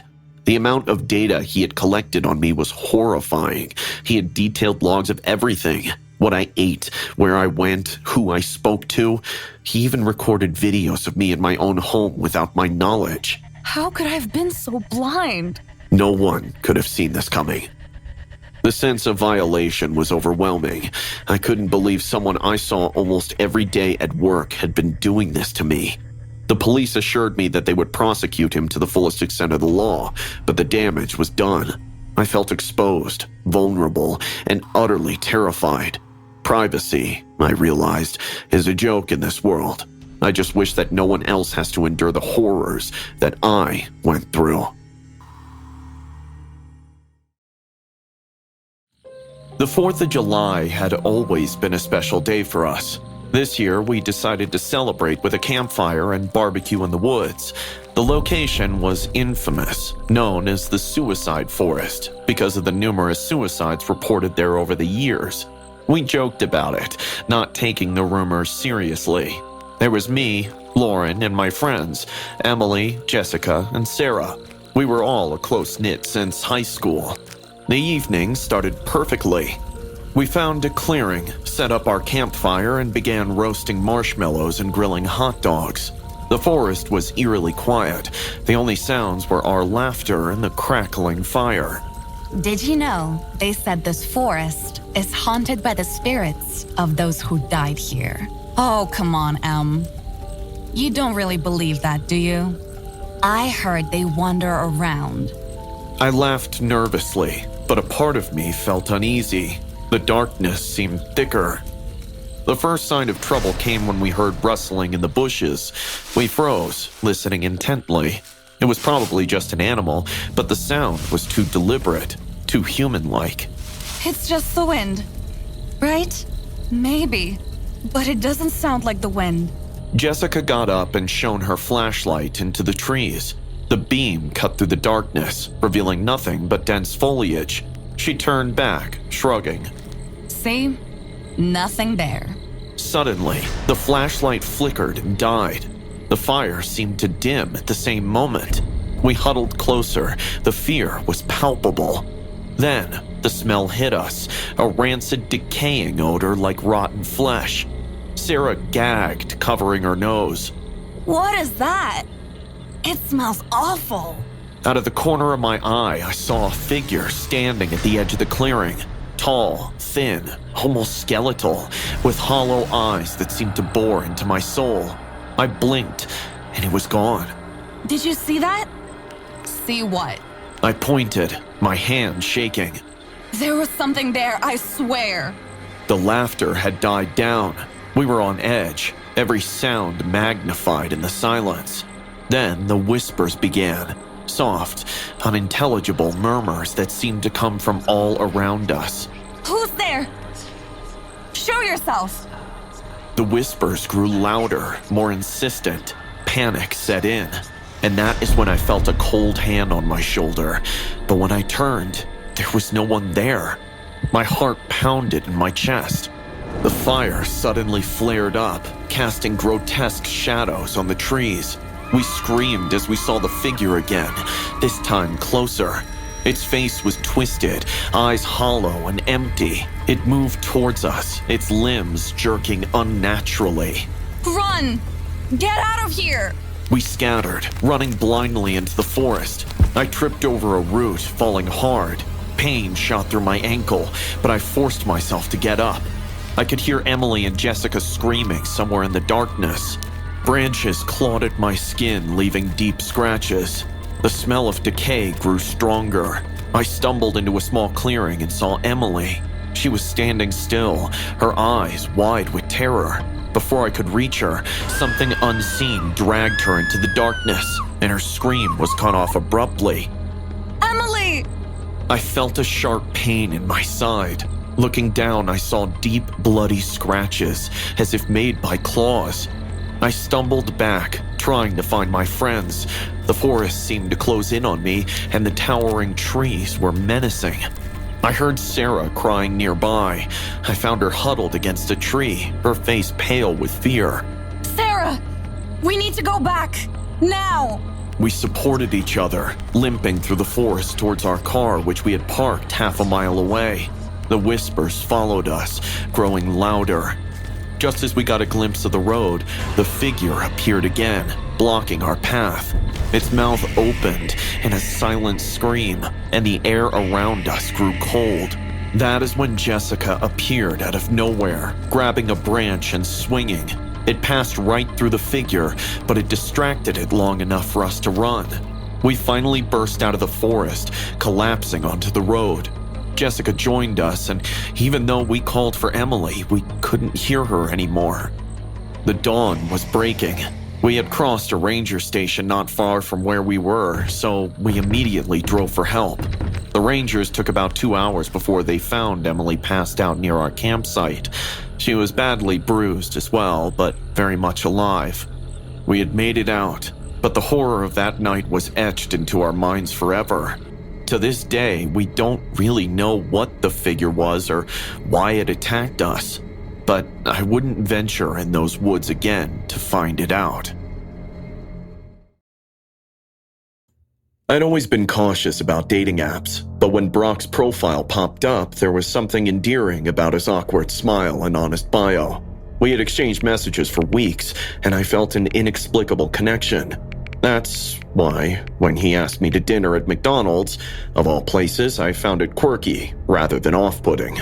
I didn't know then that it would be the worst night of my life. The evening started normally. Brock was a tall, lanky guy with tousled brown hair and eyes that flickered with a hint of nervous energy. He seemed pleasant enough, but as we waited in line, I noticed him fidgeting, glancing around like a trapped animal. I brushed it off as first-date jitters until he saw the clown. McDonald's had a man dressed as their mascot, Ronald McDonald, moving from table to table, greeting families. The moment Brock's eyes landed on him, his entire demeanor changed. He went pale, and his breathing became rapid and shallow. Are you okay, Brock? That clown. Why do they have moving mascots? I didn't understand what he meant, but I tried to calm him down. We took our seats, but his eyes never left the clown. He barely touched his food, mumbling under his breath, his hands trembling. I could see sweat beads forming on his forehead. Brock, talk to me. What's going on? He's watching us, Lisa. He's here to get you. I have to protect you. You're kidding, right? One of them had me as a child. Never again. No. I thought he was joking, but his voice had a desperate edge. When the clown approached our table, Brock's reaction was immediate and terrifying. He lunged across the table, knocking our trays to the floor, and grabbed a metal tray stand. Stay away from her. The clown, bewildered, took a step back, but it was too late. Brock swung the tray stand with all of his might, striking the man in the head. Thud. The clown cried in pain, people screamed, and parents shielded their children's eyes, but Brock didn't stop. That is when I knew that there was something wrong in his head. Brock, stop, please! He didn't hear me. Blood poured from the clown's head as he collapsed to the floor, but Brock kept hitting him, each blow more savage than the last. I could see the life draining from the man's eyes, and it was horrific. People tried to intervene, but Brock turned on them, swinging wildly. He grabbed a chair and smashed it over a man's back, kicked a woman who tried to pull him away, and even threw scalding hot coffee at a bystander. 2 men grabbed him from behind and offered momentary respite to the clown, but Brock was strong.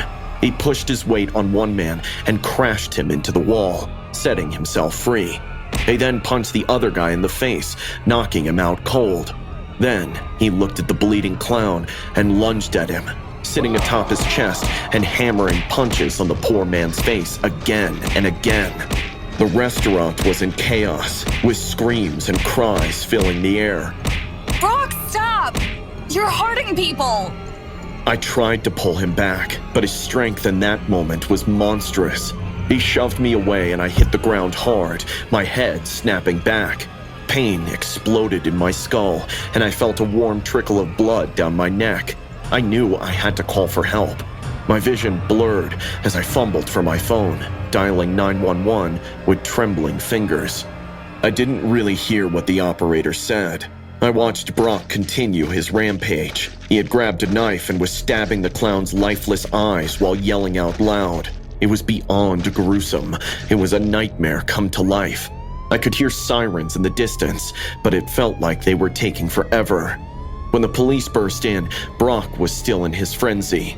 They shouted at him to drop his weapon, but he didn't listen.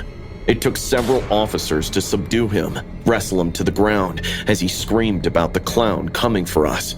They had to tase him twice before he finally fell down. The aftermath was a blur of flashing lights, paramedics, and police questions.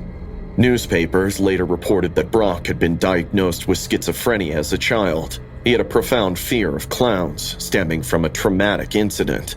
The stress of our date, and then unexpectedly seeing the mascot there, must have triggered a severe psychotic episode. This was, without a doubt, the worst first date anyone had ever been to in her life. I broke up with my girlfriend of 7 years and was at my lowest. So, to clear my mind, I thought of going on a solo hike. The plan was simple: a one-day hike, camp by the famous Blackstone Lake, and return the next day. The trail wound through the dense forest, sunlight filtering through the leaves. I felt at peace for the first time in weeks, but as I approached the lake, I came across a man. His clothes were tattered, his hair wild, and he had a nervous tic, a constant twitch in his left eye, and an unsettling habit of scratching his neck until it bled. His eyes locked onto mine as he crossed me. "You here to enjoy nature or to ruin it?" I assured him I was there to hike and camp. He stepped closer, his breath hot and sour. "You respect nature and it rewards you. You harm this place and I kill you."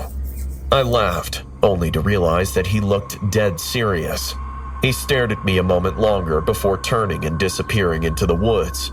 I stood there, heart pounding, until I was sure he was gone. The lake was beautiful. I set up my tent and built a small fire. As the sun dipped below the horizon, another group arrived, setting up their camp a bit far from mine. 4 of them, 2 guys and 2 girls, laughing and chatting rather loudly. I crawled into my sleeping bag soon, read a book, and tried to sleep over their loud talking which echoed in the nature. But then, everything changed. I woke to screams, piercing the night like a knife. I scrambled out of my tent, heart racing, unable to understand what had happened. There was chaos in the other camp, and for a moment I thought that they might have been attacked by a bear. But in the moonlight, I saw him, the crazy man, attacking the other campers. He moved with a terrifying precision. The first camper, a guy, tried to fend him off, but was overpowered. The man drove a knife into his chest. The guy's screams turned to gurgles as blood poured from his mouth. The second camper, one of the girls, ran for the trees. He caught her easily, dragging her back by her hair. Her shrieks echoed in the night as he bashed her head against a rock until she fell silent. "Oh my God, oh my God!" I clamped my hand over my mouth, shocked. The other 2 campers tried to flee, but the man was relentless. He threw a knife, hitting the second guy in the back. He collapsed, writhing in pain, as the man approached and finished him off with a brutal stomp to the skull. The last girl ran in my direction while screaming for help, but she tripped, hurting her ankle. She crawled, but he was on her in seconds. He lifted her by the throat and slashed at her neck with his sharp knife. Her body convulsed before going limp. I crouched behind a tree, watching him quietly. The crazy man stood amidst the carnage, chest heaving, eyes scanning the area. Then, as if sensing my presence, he turned and looked directly at me. "No, please, no." I took off, running blindly through the forest. Branches clawed at my face, roots tripped me, but adrenaline kept me moving. Behind me, I heard him crashing through the underbrush, his ragged breath getting closer. I stumbled and fell, pain exploding in my ankle. I crawled into a thicket, pulling leaves and branches over myself, trying to disappear. But footsteps grew louder, stomping just feet from my hiding spot. I could hear him muttering, scratching his neck. "I know you're here. Come out, come out." I held my breath, biting down on my lip to keep from making a sound. "Do not worry. I won't hurt you. They littered the nature and suffered. You have nothing to fear." After what felt like an eternity, he moved on, his footsteps slowly fading into the distance. I stayed hidden for some hours until the sky began to lighten. I limped back to the lake where the campsite was now a gruesome scene. The bodies of the campers lay ahead where they had fallen, blood soaking into the earth, while 2 bear cubs devoured over them. I did not wait. I stumbled upon a small ranger station along the way and collapsed, babbling about the attack. They called the authorities, who swarmed the area, searching for the man. It was all over the news, but surprisingly, they never found him. They said that he was a deranged man who attacked the travelers who harmed nature, but he had never killed before. A manhunt began, but he was never found. I never believed in ghosts, even though I taught at St. Mary's Covenant School, right next to an old graveyard. Local lore said the nuns roamed in the grounds after sunset. Supposedly, these spirits belonged to sisters who had tragically perished in a fire decades ago. They said if you stayed late, you'd hear the prayers mixed with cries for help. Despite the chilling tales, I never experienced anything myself, until that fateful day. It was a Friday afternoon when the principal announced a lockdown. Apparently, a mass murderer had escaped from a nearby psychiatric facility and was reportedly on the loose. The authorities advised everyone to stay inside, and so we were trapped in the school until further notice. The school usually emptied out before sunset, but that day I found myself in the eeriest of predicaments, locked in with a handful of students in a graveyard just outside our windows. The sky darkened rapidly, and the hallways felt increasingly oppressive. The students, ranging from nervous to outright terrified, huddled in the assembly hall. I tried to keep them calm, but I could feel the chill. The principal asked few teachers to take a round and find if any kids were still left in their classrooms. I volunteered and grabbed a flashlight from the supply closet. The power was still on, but the long corridors seemed unnaturally dark. My footsteps echoed as I made my way through the silent halls. Classroom by classroom, I checked. Empty desks, silent chalkboards, nothing unusual, until I reached room 212. The door creaked open, and I was hit by a sudden, inexplicable cold. My breath fogged in front of me. The room was dark, save for the thin beam of my flashlight. As I scanned the room, the beam caught something reflective on the floor. I moved closer and gasped. It was a tiny silver cross necklace lying in a pool of dark liquid. Blood. My heart pounded. I turned to leave, but the door slammed shut. The temperature plummeted, and I heard a faint whispering, words I couldn't understand. I yanked at the door, but it wouldn't budge. Panic surged through me. Help! Someone please! No response. Everyone was away. The whispers grew louder, now mixed with the soft sound of footsteps. I spun around. In the dim light, I saw them. Shadows moving across the walls. 3 figures in nuns' attires. Their faces dark like rotten skin, gliding towards me. Their whispers grew stronger and distorted. I backed against the door, desperately pulling at the handle. The figures grew closer, their prayers louder. One reached out to me, and I suddenly felt an icy grip around my wrist. I screamed and yanked my arm free, but the force sent me falling to the ground. My head struck the edge of a desk, and pain exploded through my skull. Darkness edged my vision, but I fought to stay conscious. The whispers grew deafening, and the figure stood over me. One of them bent down, and it looked into my eyes, letting out its disoriented whisper. It raised its dark, rotten hand towards me, but suddenly stopped as it spotted the cross around my neck. That was the window I needed. With a burst of adrenaline, I crawled towards the door. My hand found the handle again, and this time it turned. I ran into the hallway, slamming the door behind me. The whispers ceased, but the cold lingered. I stumbled back to the assembly hall, clutching my bleeding head. Miss Jenkins, who taught languages, looked up, her eyes wide with fear. Caroline, what happened? We need to get out, now! That is when the lights in the hall started flickering. The wind, which was blowing, suddenly ceased. And then, suddenly, the children at the back started screaming. Everyone saw a dark figure in nun's clothes, standing there for just a few seconds, before it suddenly glided to the other side and disappeared towards the back door. There was chaos everywhere. We gathered the children and huddled together, moving as one toward the main entrance. The lockdown was still in effect, but staying inside felt more dangerous. As we reached the main door, we found a police car outside and a policeman walked up to us.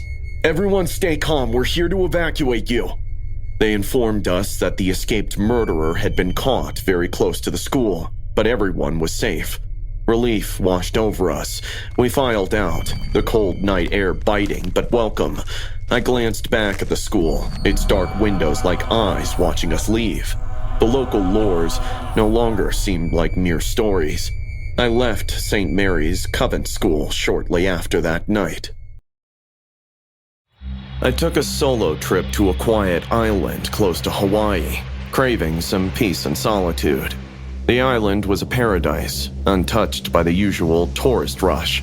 I rented a small bungalow near the beach, its white walls gleaming under the tropical sun. After spending the day exploring the lush greenery and pristine waters, I decided to venture out alone at night and sit on the beach. It was warm and soothing. I settled on the sand, listening to the rhythmic sound of the ocean, and then I heard it, a strange whistling call. A woman's voice carried by the wind. It was hauntingly beautiful, yet it sent a shiver down my spine. Hello?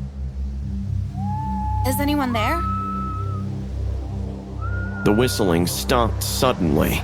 I shook off the uneasy feeling and told myself it was just the wind, but then it started again, closer this time. I stood up, scanning the dark beach, but saw no one. Who's there? My voice wavered. The whistling stopped abruptly, and I felt a chill despite the warm night. I decided to head back to my bungalow, but as I turned, I saw footsteps in the sand, leading away from where I had been sitting. They were small, like a woman's, and fresh. My heart pounded, but I decided to follow them. They led to the water's edge and then vanished. A cold sweat broke out on my skin. I turned and started walking quickly back to my bungalow. Halfway there, I heard the whistling again, this time directly behind me. I spun around, but no one was there. The footsteps reappeared, leading towards me, stopping just a few feet away. I could feel eyes on me, watching, waiting. Panic surged through me, and I broke out into a run. The sand slowed me down, my feet sinking with each step. I glanced back and saw a shadowy figure standing at the water's edge, barely visible in the moonlight. It was a woman, her long dark hair flowing in the breeze. She raised a hand and the whistling grew louder, more insistent. I tripped and fell, scraping my knees and hands on the rough sand. Pain shot through me, but I scrambled to my feet and kept running. I reached the bungalow, slammed the door shut and locked it. My breathing was heavy, and my heart felt like it would burst out of my chest. I backed away from the door, clutching my bleeding hands. What the hell is happening?